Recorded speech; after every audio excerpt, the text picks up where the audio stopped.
প্রশাসনের নিষেধাজ্ঞা উপেক্ষা করে কক্সবাজার সমুদ্র সৈকতে প্যারাসেলিং পরিচালনা অনেক আগে থেকেই মৃত্যু ফাঁদে পরিণত হয়। এজন্য প্রয়োজনীয় নিরাপত্তা নিশ্চিত না করা, দক্ষ অপারেটর না থাকা এবং পর্যাপ্ত তদারকির অভাবকে দায়ী করা হচ্ছে। গত 10 বছরে অন্তত 19 জন পর্যটক আহত এবং সবশেষ গত মাসে এক পর্যটক প্রাণ হারান। আকাশে উড়ে নীল জলরাশি দেখার স্বপ্ন পূরণ হয়নি খুলনার অক্ষর সৌভিক রায়ের। গত 1 আগস্ট কক্সবাজারের দরিয়ানগর সৈকতে প্যারাসেইলিং করতে গিয়ে সাগরে ছিটকে পড়ে মৃত্যু হয় তার। ওই ঘটনার পর থেকে সৈকতে প্যারাসেইলিং কার্যক্রম বন্ধ রয়েছে। পর্যটকরা আসে এবং আনন্দের ছলে তারা নিজেকে না বুঝে তারা প্যারাসেলিংয়ে উঠতেছে প্রতিনিয়ত।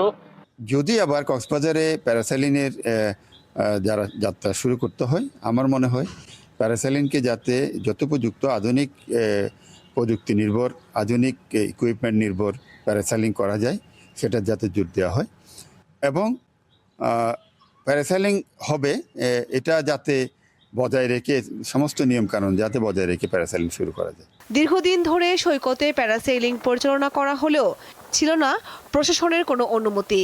উল্টো নিষেধাজ্ঞা থাকলেও তা মানা হতো না। দক্ষ অপারেটর ও নিরাপত্তা সরঞ্জামের পাশাপাশি ছিল না পর্যাপ্ত নজরদারি। এমন অব্যবস্থাপনার দায় প্রশাসন এড়াতে পারে না বলে মনে করছেন পর্যটক ও সচেতন মহল। যারা প্যারাসেলিং পরিচালনা করে তাদের নিয়ম ঠিক আছে কিনা এটা অবশ্যই প্রশাসনকে খতিয়ে দেখতে হবে। তাদের যে ইনস্ট্রুমেন্ট আছে সেগুলো প্রতিনিয়ত পরীক্ষা নিরীক্ষা করে সে পর্যাপ্ত পরিমাণ তাদের রেস্কিউ কোনো যন্ত্রপাতি আছে কিনা সেগুলা পরীক্ষা নিরীক্ষা করা দরকার।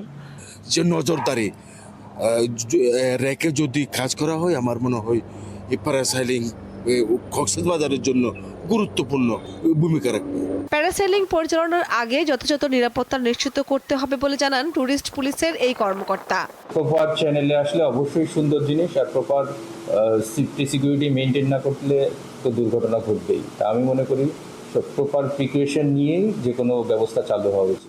তথ্য বলছে গত 10 বছরে প্যারাসেলিং থেকে ছিটকে পড়ে আহত হয়েছেন অন্তত 19 পর্যটক। আল্লাহ তুমি বাঁচাই দাও।